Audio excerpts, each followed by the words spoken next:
This is Kuro, got a tier 8 game in my Kagero, actually a tier 9 game in my Kagero. Looking at the matchmaking, we've got a Missouri, Buffalo, Cleveland, possibly an Edinburgh, Chapayev, and Indianapolis, Ognivoy, and Akatsuki round out the threats to me. Really, radar is the only threat to me in this game. Both of these destroyers I feel I outspot, and I am able to outgun. Um, with so many radars in the game, just kind of discuss how I'm going to position my ship. Um, Only got two DDs in the game, and instead of coming up here to A cap, I am just going to duck into B cap. Reason being, uh, A cap just has too much cover for radar cruisers for me to work around and use my spotting advantage to the best of my ability. Instead, I'm going to come to B cap where it's more open. I can spot things freely coming in, trying to come into the B cap area, and feel like I'm just better help for my team. Basically, getting spotting done all in here. Now my RPF right now is telling me that their ship's going hard for this opening right now.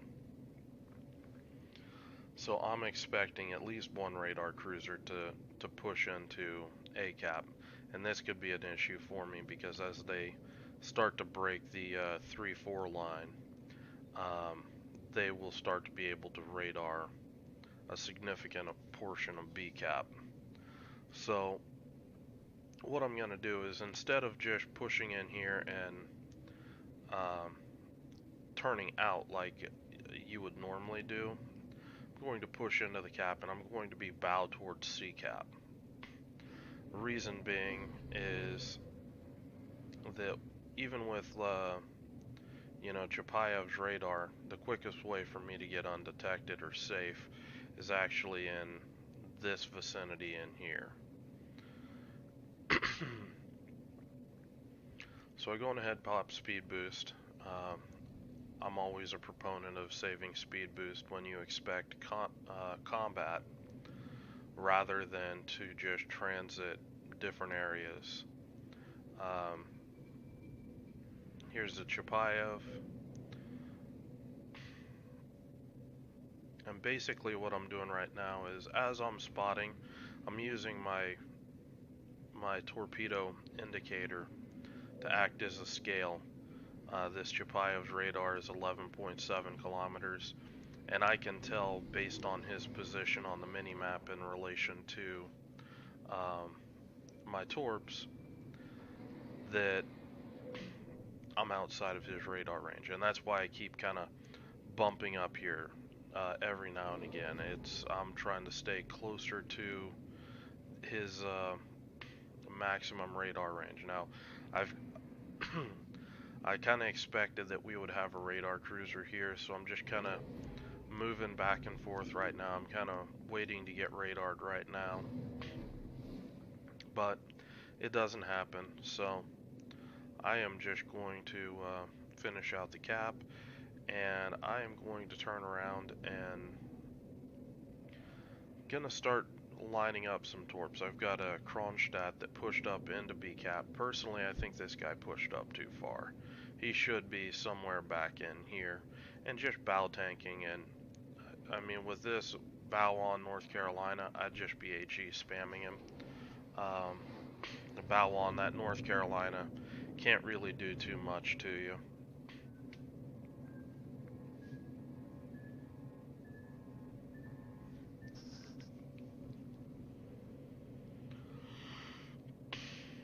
Now, another thing with RPF. RPF's pointing at the Chapayev.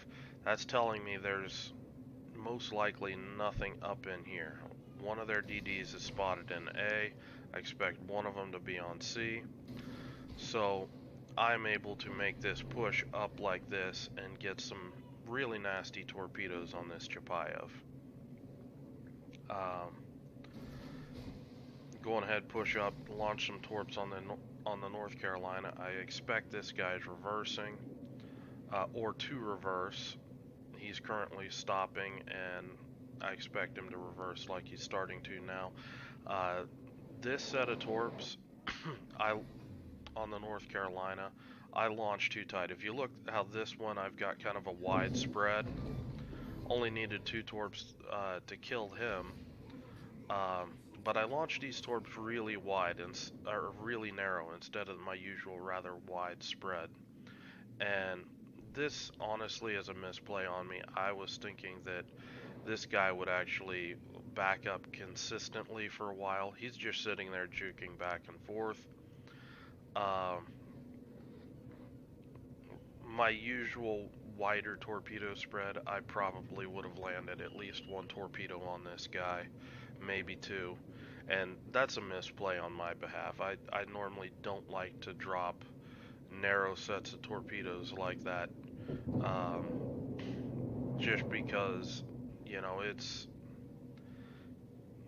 I'd rather land 1 or 2 with a higher probability of landing hits than get that devastating strike.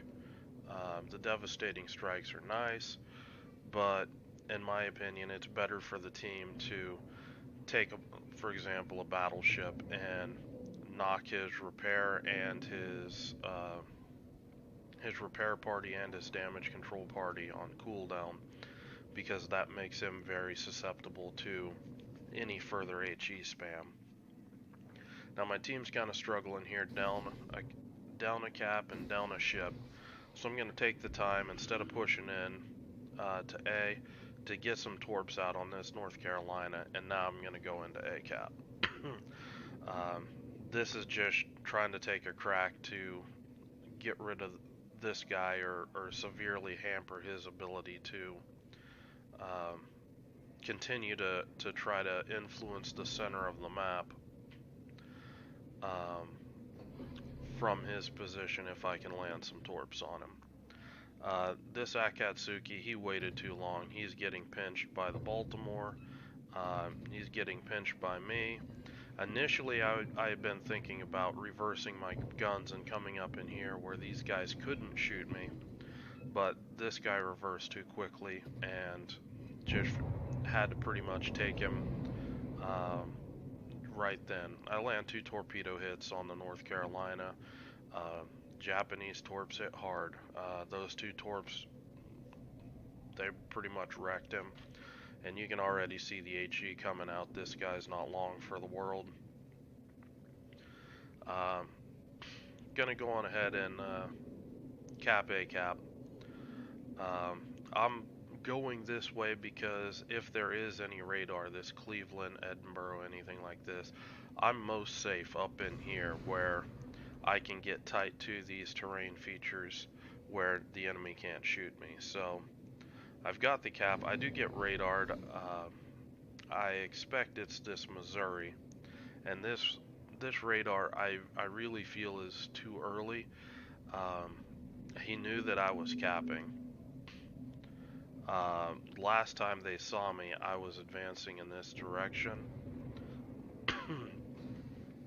I would have waited longer, at least until the cap was done, because the DD really isn't going to leave this until he's got that cap done. Or if he does leave it, you'll see the cap change, and you'll know somebody left the cap. At this point, you know, my last indicator had the Missouri turning hard north. It's not worth me trying to push out there and torp this guy from the stern. I mean, he's full speed headed directly away. Very poor torpedo angles, but he is heading into what I believe is kind of a choke point right up in here. We've got a Lion pushing, cutting this off.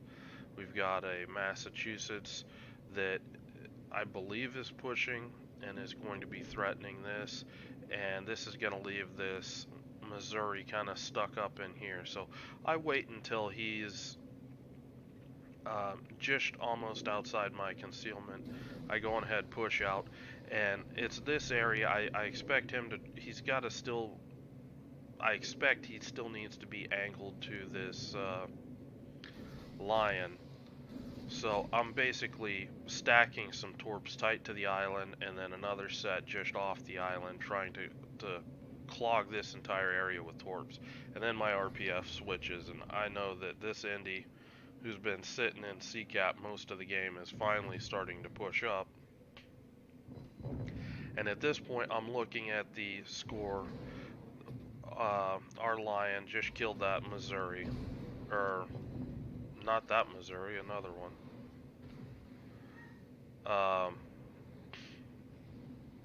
Jesus, I need coffee. But basically, I'm looking at the positions on the minimap. I'm gonna go ahead and stop it right here, because it's going too fast for me to talk. Looking at the minimap, the Missouri, he actually is able to turn out. I think this lion was shooting HE. I saw him doing it earlier, and that enabled the Missouri to turn out, which basically defeats the purpose of my torpedoes on him. But regardless, he's pushing out. He's going behind this island. He's not going to be able to influence BCAP for a while. I have a Belfast here that's going to keep this Ognivoy in check. And then I have two battleships here that are blocking a push south on from C.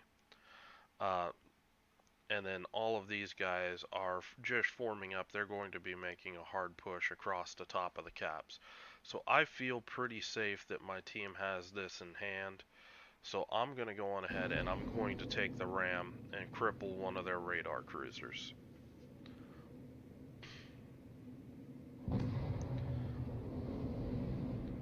And the Indy had his damage control on cooldown. I believe I got a fire on him that he repaired immediately. Regardless, my Belfast finishes him off. I wouldn't have taken that trade if I didn't have the Belfast here to make sure that that Indianapolis died, or because he needs to be able to stop this Ognivoy from capping BCAP. I know this Ognivoy is not going to be going anywhere. He's currently, I believe, hydroed by the Belfast. Maybe radar, but that's within hydro range. But regardless, this Ognivoy is not going to push a Belfast. So it's starting to play out how I thought it was. My teams all bow in, pointing towards C and pushing north across the caps. My Belfast is defending BCAP, and these guys are basically walling off any escape from the south. And this game's pretty much wrapping up. It's moving pretty slow at this point, so I'm not going to bore you. I'm going to skip ahead a little bit. We get to this point. Their Ognivoy has pushed north. He's trying to get away. The Belfast pushed into C, picks up the kill on the Ognivoy. Belfast is trying to cap C. And, you know, we've got the Edinburgh, got the Gneisenau. Their Buffalo, want to say he's somewhere up here. You'll start to see some shots coming in on this Belfast from the Edinburgh, and I think that's the Belfast radar, or the Buffalo's radar. And we're going to lose our Belfast here, just due to that radar. But basically, we forced the Edinburgh out of smoke. My team's starting to focus him. We'll see the Buffalo pop up here momentarily.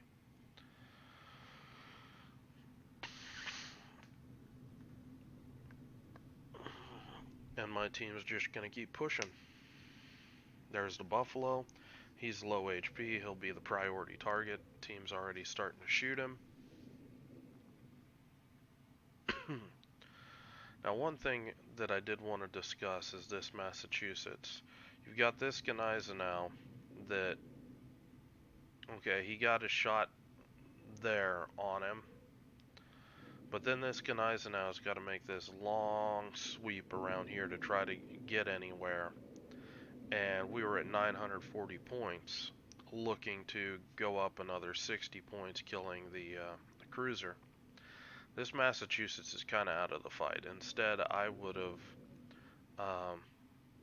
I would have just tried to push into C-cap and just ignored the Gneisenau, just because he's kind of removed himself from the fight. Even if he did come around and try to cap B-cap, you're still going to be up 2 caps to his 1. So, you know, it's just a wash with that guy coming around and trying to back cap. So just a little something on positioning for cruisers and battleships. You know, think about the enemy. Are they still in the fight, or have they removed themselves from the fight? And that'll help make you a better player as well. Um, this game, 910 or 1910 base XP, um, mostly because of the cruiser damage. I hit cruisers pretty good this game. Uh, both the Chapayev and the Indianapolis. Uh, Looking at the damage, the ramming, doing the full HP uh, for uh, for the ram on the Indianapolis. I don't ram all that often, so it's always kind of nice to see that there isn't a bug with ramming ships. There can be some interesting rams. Usually I run into it with Des Moines and stuff like that, where they're like low speed rams in reverse, where you get some interesting results from that damage, where you can take reduced damage, stuff like that. Nothing like that in this case. I was just going flat out right into him. But always nice to know that it works. Um, you know, just to give you a quick recap over the game, basically was coming in here to utilize my spotting advantage over everything else on the enemy team. I wanted to make sure that we owned B-cap, and we should own B-cap with my spotting advantage on this map. The only thing that was a threat was the radar. I got rid of one of the biggest they had with the Chapayev by being able to use RPF, push in a direction that they just didn't have anybody that could stop me, and was able to torp this Chapayev. Um, the Indianapolis, uh, personally, I think that their team, they did wait on C-cap too long. Um, they should have been trying to pressure B-cap earlier from C, and you know, that's part of the reason why they lost. They just had too much firepower sitting back there, not really doing anything in the fight. Uh, but all in all, that was pretty much the game. A lot of this was, you know, I used RPF um, to do things that you otherwise normally wouldn't be able to do on this without it. Um, and that's one of the reasons why I feel that the RPF shouldn't be in the game. It's just too much information for somebody that knows how to use it. I basically was wall hacking here and able to get into positions that I really shouldn't have been able to safely. Um, so that is the end of the game for me. Hope you guys enjoyed it. Hope you learned something. I will talk to you later.